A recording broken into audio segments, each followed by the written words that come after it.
बाल तस्करी और बच्चों के व्यावसायिक यौन शोषण को गंभीर रूप से विचलित करने वाली वास्तविकता बताते हुए सुप्रीम कोर्ट ने 19 दिसंबर के अपने फैसले में स्पष्ट किया कि कड़े और विस्तृत कानूनों के बावजूद भारत में यह अपराध संगठित आपराधिक गिरोहों के कारण लगातार जारी है।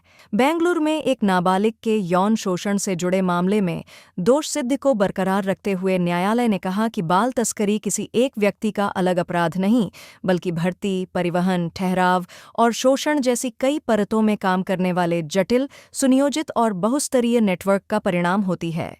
अदालत ने दोहराया कि यौन शोषण का शिकार बच्चा किसी भी परिस्थिति में अपराध का सहभागी नहीं होता, बल्कि वह एक पीड़ित और घायल साक्षी है। इसलिए उसकी गवाही को संदेह की दृष्टि से नहीं, बल्कि सम्मान, संवेदनशीलता और मानवीय समझ के साथ परखा जाना चाहिए।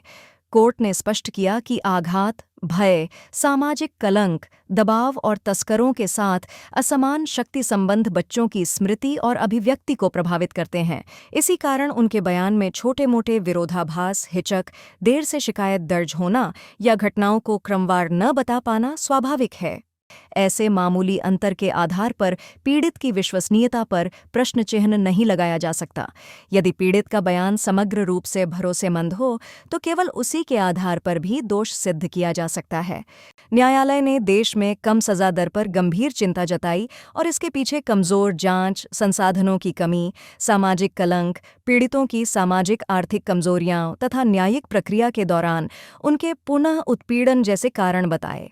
अदालतों को निर्देश दिया गया कि वे पीड़ित बच्चों के सामाजिक, आर्थिक और सांस्कृतिक हालात को समझें, विशेषकर तब जब बच्चे हाशिए पर पड़े या वंचित समुदायों से आते हों, क्योंकि तस्कर अक्सर गरीबी, अशिक्षा और असुरक्षा का फायदा उठाते हैं।